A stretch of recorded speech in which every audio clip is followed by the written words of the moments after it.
ଗୋଟିଏ ଜଙ୍ଗଲରେ ବିଲୁଆଟିଏ ରହୁଥିଲା। ସେ ସବୁବେଳେ ମାଂସ ଖାଇ ଖାଇ ବିରକ୍ତ ହେଇଯାଇଥିଲା। ଦିନେ ସେ ଚିନ୍ତା କଲା, ଧେତ୍, ସବୁବେଳେ ମାଂସ ଖାଇ ଖାଇ ବିରକ୍ତ ଲାଗିଲାଣି, ଆଉ ଭଲ ଲାଗୁନି। ଏଣିକି ଅଲଗା କିଛି ଆଣି ଖାଇବାକୁ ହବ। ହେଲେ କଣ ଖାଇବି? କଣ ଖାଇବି? ହଁ, ଯାଉଛି, ମହୁମାଛିଙ୍କ ପାଖକୁ ଯିବି, ଆଉ ତାଙ୍କଠୁ ମହୁ ଆଣି ଖାଇବି। ବିଲୁଆ ମହୁମାଛିମାନଙ୍କ ପାଖକୁ ଗଲା। ଭାଇମାନେ, କଣ କରୁଛ? ଆମେ ନାଚୁଛୁ। ହେଲେ ତମେ ତ ମହୁ ତିଆରି କରୁଛ।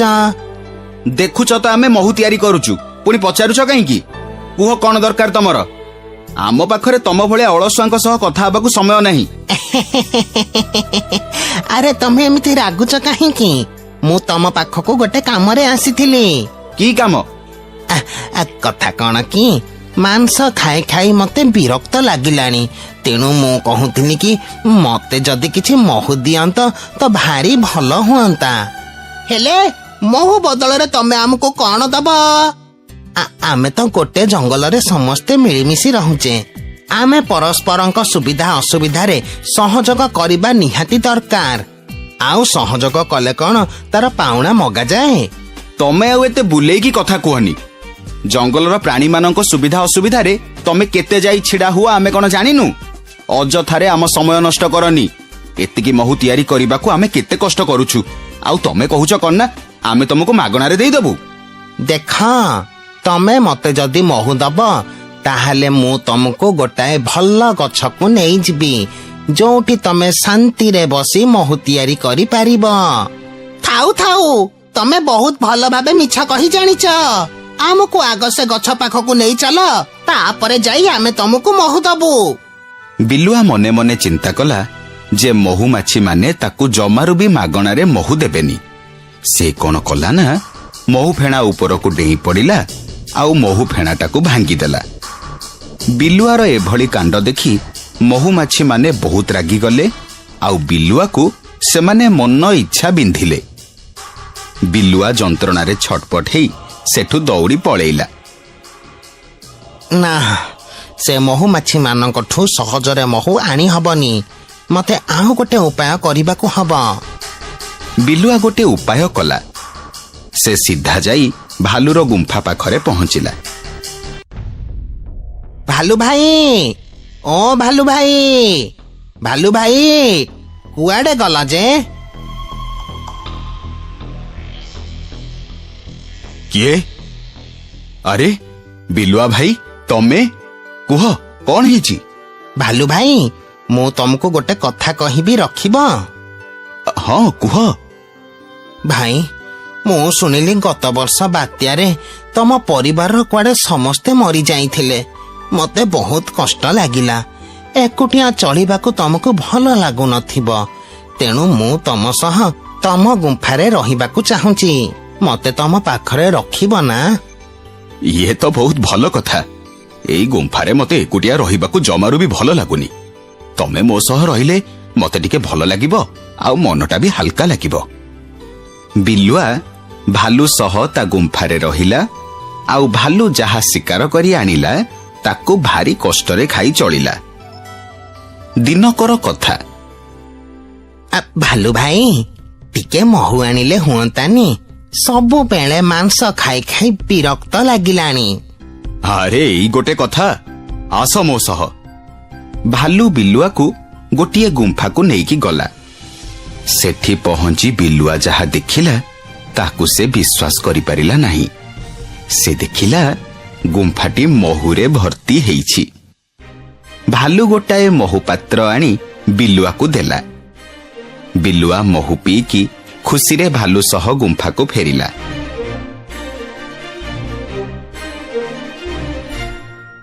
ଆରେ ଆରେ ଆରେ ଆରେ ଏ ଭାଲୁକୁ ମୁଁ ବେଙ୍ଗି ପିତ୍ତଳ ଭାବୁଥିଲି, ହେଲେ ଇଏ ତ ଖାଣ୍ଟି ସୁନାଟା। ମତେ ଯେମିତି ବି ହଉ ମହୁ ଗୁଡାକୁ ସଫା କରିବାକୁ ହବ। ସେତିକି ବେଳେ ଭାଲୁ ସେଠି ଆସି ପହଞ୍ଚିଲା, ଆଉ କହିଲା, ବିଲୁଆ ଭାଇ, ଏମିତି ଏଠି ବସି କଣ ଭାବୁଛ? ନାଇଁ ନାଇଁ ଭାଇ, କଥା କଣ କି ସେ ବାଘ ମାମୁଙ୍କର ଗୋଟାଏ ପୁଅ ହେଇଛି, ତାର 21 ପୂଜା ହବ ତ, ସେଥିପାଇଁ ସେ ମତେ ପୂଜା କରିବା ପାଇଁ ଡାକିଛନ୍ତି। ଇଏ ତ ବହୁତ ଭଲ କଥା। ତମେ ଯାଅ, ପୂଜା ସାରି ପଳେଇ ଆସିବ। ବିଲୁଆ ସିଧା ଯାଇ ଭାଲୁର ମହୁ ଗୁମ୍ଫା ପାଖରେ ପହଞ୍ଚିଲା। ସେଠି ପହଞ୍ଚି ପେଟ ପୂରେଇ ମହୁ ଖାଇଲା ଆଉ ଭାଲୁ ପାଖକୁ ଫେରି ଆସିଲା। ଆରେ ବିଲୁଆ ଭାଇ, ତମେ ଆସିଲଣି? ଆଉ ପୂଜା ଭଲରେ ଭଲରେ ସରିଗଲା ତ? ହଁ ହଁ। ଆଉ ବାଘ ମାମୁ ତାଙ୍କ ପୁଅ ନାଁଟା କଣ ଦେଲେ? ମହୁଆ। ହଁ, ଇଏ କି ନା? ମହାବଳ ବାଘ ସିଏ, ତାଙ୍କ ପୁଅ ନା ମହୁଆ ଦେଲେ? ଆରେ ହଁ ହଁ, ଆଜିକାଲି ପରା ଏଇଭଳିଆ ନାଁ ଦଉଛନ୍ତି। ଭାଲୁ ବିଲୁଆ କଥାରେ ବିଶ୍ୱାସ କରି ଶିକାର କରିବାକୁ ଚାଲିଗଲା। ପରଦିନ ଭାଲୁ ଯେତେବେଳେ ଆସି ଗୁମ୍ଫାରେ ପହଞ୍ଚିଲା, ସେ ଦେଖିଲା ବିଲୁଆ ପୁଣି କିଛି ଗୋଟାଏ ଚିନ୍ତା କରୁଛି। ଆରେ ବିଲୁଆ ଭାଇ, କଣ ହେଲା? ପୁଣି କଣ ବସି ଚିନ୍ତା କରୁଛ? ନାଇଁ ମ, ସିଂହ ମହାରାଜଙ୍କର ଝିଅ ବାହାଘର ତ, ସେଥିପାଇଁ ସେ ମତେ ବାହାଘରରେ ଡାକିଛନ୍ତି। ବାଃ, ଇଏ ତ ବହୁତ ଭଲ କଥା। ଆଉ ଡେରି ନକରି ଶୀଘ୍ର ଯାଅ, ଆଉ ବାହାଘର ସାରି ଶୀଘ୍ର ଫେରି ଆସିବ। ବିଲୁଆ ସାଙ୍ଗେ ସାଙ୍ଗେ ଭାଲୁ ଗୁମ୍ଫାରୁ ବାହାରି ମହୁ ଗୁମ୍ଫାକୁ ଚାଲିଗଲା। ସେଠି ପହଞ୍ଚି ସବୁ ମହୁ ଖାଇଦେଲା। ସନ୍ଧ୍ୟାରେ ଯେତେବେଳେ ଭାଲୁ ଫେରିଲା, ସେ ଦେଖିଲା ବିଲୁଆ ତା ଗୁମ୍ଫାକୁ ଫେରି ଆସି ଶୋଇଛି।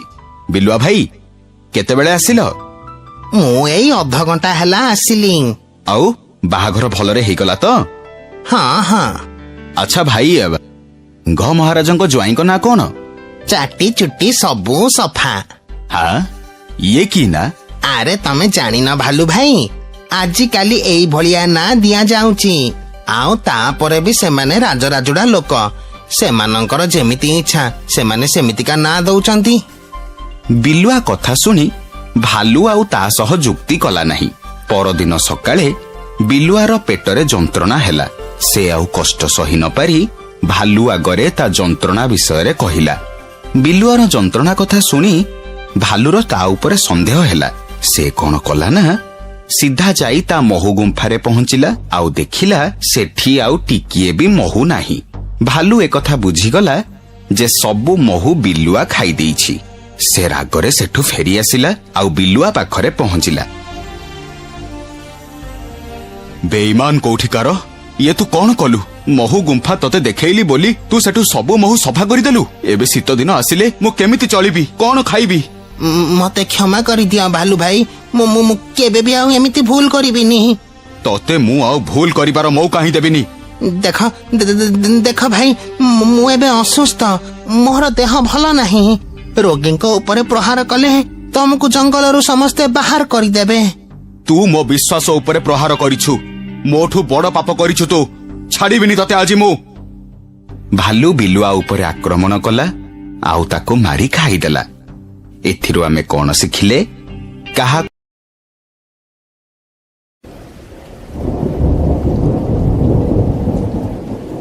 ଆରେ ତମେ ଆଉ କେତେ ସମୟ ବର୍ଷାକୁ ଦେଖି ଦେଖି ବସି ରହିବ? ତମକୁ କଣ ଭୋକ ଲାଗୁନି? ଆରେ ରିନୁ, ଅନେକ ଦିନ ଧରି ଆମେ ଗରମ ପାଇଁ କଷ୍ଟ ପାଇଛେ। ଏ ବର୍ଷାରେ ଏତେ ଆରାମ ଲାଗୁଛି ଯେ ଆଉ ଏଠୁ ଉଠିବାକୁ ଇଚ୍ଛା ହଉନି।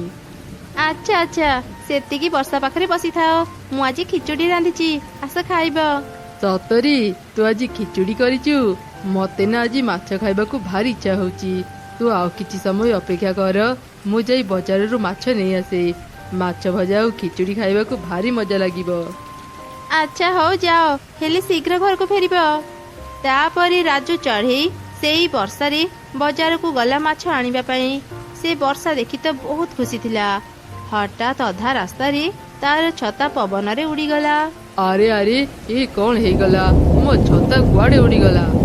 ରାଜୁ ଚଢ଼େଇ ତା ଛତାକୁ ଖୋଜି ଖୋଜି ଏକ ପୋଖରୀରେ ପହଞ୍ଚିଲା। ସେ ଦେଖିଲା ପୋଖରୀରେ ଅନେକ ମାଛ ଖେଳୁଛନ୍ତି। ବାପରେ, ଏଇ ପୋଖରୀରେ ତ କେତେ ମାଛ ଖେଳୁଛନ୍ତି। ମୁଁ ଏ ପୋଖରୀରୁ କିଛି ମାଛ ଧରି ନେଇଯାଏ, ମତେ ଆଉ ଟଙ୍କା ଖର୍ଚ୍ଚ କରି ମାଛ କିଣିବାକୁ ପଡିବନି। ଏମିତି କହି ରାଜୁ ଚଢ଼େଇ ମାଛ ଧରିଲା। ସେ ପୋଖରୀ ଗୋଟେ କାଉର ଥିଲା ସେପଟେ। ଆରେ ଏ କଣ, ତମେ ଏଯାଏଁ ଶୋଇଛ? ଶୀଘ୍ର ଉଠ, ଆମ ପୋଖରୀକୁ ଯାଇ ଦେଖ ଆମ ମାଛ ସବୁ ଠିକ ଅଛନ୍ତି କି ନାହିଁ। ଏତେ ଜୋରେ ବର୍ଷା ହେଉଛି, ପୋଖରୀ ପାଣି ଯଦି ଉପରକୁ ଚାଲି ଆସିବ ମାଛ ସବୁ ଭାସି ବାହାରକୁ ଚାଲିଯିବେ।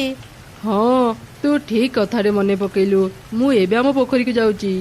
ରୁହ ରୁହ, ମୁଁ ବି ତୁମ ସାଙ୍ଗରେ ଯିବି। ଆରେ ଦେଖ ଦେଖ, ସେ ଚୋର ଚଢି ଆମ ପୋଖରୀର ମାଛ ଚୋରି କରୁଛି। ଯାଅ ଶୀଘ୍ର ତାକୁ ଧର। ଆରେ ଆରେ, ଏମାନେ ଏଠାକୁ କେତେବେଳେ ଚାଲି ଆସିଲେ? ମୁଁ ଶୀଘ୍ର ଏଠୁ ପଳାଏ। ଏଇ ଚୋର, ଯାଉଛୁ କୁଆଡେ? ରହ ରହ କହୁଛି। ଓହୋ, ଆଜି ତ ବଞ୍ଚିଗଲି। ଧେତ୍, ମୁଁ କାହିଁକି ଯେ କାଉର ପୋଖରୀରୁ ମାଛ ଚୋରି କରୁଥିଲି? ମାଛ ତ ଆଣିପାରିଲିନି, ଓଲଟା ମୋ ଛତା ହରିଲି। ଲୋଭ ଜିନିଷଟା ହିଁ ଖରାପ। ମୁଁ ଆଉ ଦିନେ ବି ଚୋରି କରିବିନି। ଯାଏ ବଜାରକୁ, ଅନେକ ଡେରି ହେଇଗଲାଣି। ମାଛ କିଣି ମୁଁ ପୁଣି ଘରକୁ ଫେରିବି। ଏମିତି କହି ରାଜୁ ଚଢେଇ ବଜାରକୁ ଗଲା। ହେଲେ ସେଦିନ ସେ ବଜାରରେ ଗୋଟେ ବି ମାଛ ପାଇଲାନି। ଏ କଣ, ବଜାର ସାରା ଖୋଜିଲି, ହେଲେ ମୁଁ କୋଉଠି ବି ମାଛ ପାଇଲିନି। ଏବେ ମୁଁ ମାଛ ଭଜା କେମିତି ଖାଇବି? ଯାଏ ଆଉ ଟିକେ ଚାରିଆଡେ ଖୋଜି ଦେଖେ, ମାଛ ପାଇବି କି ନାହିଁ। ସେପଟେ ରମେଶ ନାମକ ଏକ ଲୋକ ନଦୀରୁ ମାଛ ଧରୁଥିଲା। ଆରେ ବା, ଆଜି ତ ନଦୀରୁ ମୁଁ ଅନେକ ମାଛ ଧରିଲି। ଲାଗୁଛି ଆଜି ଦିନଟା ମୋ ପାଇଁ ବହୁତ ଭଲ। ଆରେ ଏ କଣ, ଏଇଟା ତ ଗୋଟେ କୁମ୍ଭୀର ଛୁଆ। ମାଛ ବଦଳରେ ଏଇ କୁମ୍ଭୀର ଛୁଆ ମୋ ଜାଲରେ ପଡ଼ିଲା। ମୁଁ ଯଦି ୟାକୁ ପୁଣି ଥରେ ନଦୀରେ ଛାଡ଼ିଦେବି, ସେ ସବୁ ମାଛ ଖାଇଦେବ। ନା, ମୁଁ ୟାକୁ ମୋ ପାଖରେ ହିଁ ରଖେ। ଏମିତି କହି ରମେଶ ଏକ ବସ୍ତାରେ କୁମ୍ଭୀର ଛୁଆକୁ ଭର୍ତ୍ତି କରି ରଖିଲା। ଆରେ ଏଇ ତ ଆଗରେ ଏକ କେଉଟ ଦେଖାଯାଉଛି। ମୁଁ ତାକୁ ମାଛ ମାଗି ଦେଖେ। କେଉଟ ଭାଇ, ଆରେ କେଉଟ ଭାଇ, ମୁଁ ମାଛ କିଣିବାକୁ ଚାହୁଁଛି। ତୁମ ପାଖରେ ଯଦି କିଛି ବଡ଼ ମାଛ ଅଛି ମୋତେ ଦିଅ। ମୁଁ ଟଙ୍କା ଆଣିଛି, ଏଇ ନିଅ। ଆରେ ବା, ଏଇ ଚଢ଼େଇ ପାଖରେ ତ ଅନେକ ଟଙ୍କା ଅଛି। ମୁଁ ୟାକୁ ବୋକା ବନେଇ ତାର ସବୁ ଟଙ୍କା ନେଇଯାଏ। ହଁ ହଁ, ମୋ ପାଖରେ ଏକ ବଡ଼ ମାଛ ଅଛି, ତୁ ସେଇଟା ନେଇଯା। ମୁଁ ତତେ ଏକ ବଡ଼ ମାଛ ଦେଇଛି, ଯା ଘରେ ବସି ଆରାମରେ ଖାଇବୁ। ବୋକା ଚଢ଼େଇ, ବା, ଏ ବୋକା ଚଢ଼େଇ ପାଖରୁ ଆଜି ଅନେକ ଟଙ୍କା ପାଇଗଲି। ଆରେ ତମେ ଆସୁ ଆସୁ ଏତେ ଡେରି କରିଦେଲ ଯେ, ଖିଚୁଡ଼ି ଥଣ୍ଡା ହେଇଯାଇଥିବଣି। ରାଜୁ ଚଢ଼େଇ ତା ସ୍ତ୍ରୀକୁ ସବୁ ଘଟଣା କହିଲା। ସତରେ ତମେ ବଡ଼ ମାଛ ଆଣିଛ? କାହିଁ ଦେଖିବା। ଯେମିତି ରିନୁ ଚଢ଼େଇ ବସ୍ତା ଖୋଲିଲା, ବସ୍ତା ଭିତରୁ କୁମ୍ଭୀର ଛୁଆ ବାହାରି ଆସିଲା। ଆରେ ଇଏ କଣ, କୁମ୍ଭୀର ଛୁଆ? ତୁମେ କୁମ୍ଭୀର ଛୁଆକୁ ଆଣି ମାଛ କହୁଛ? ମତେ ସେ କେଉଟ ଠକିଦେଲା।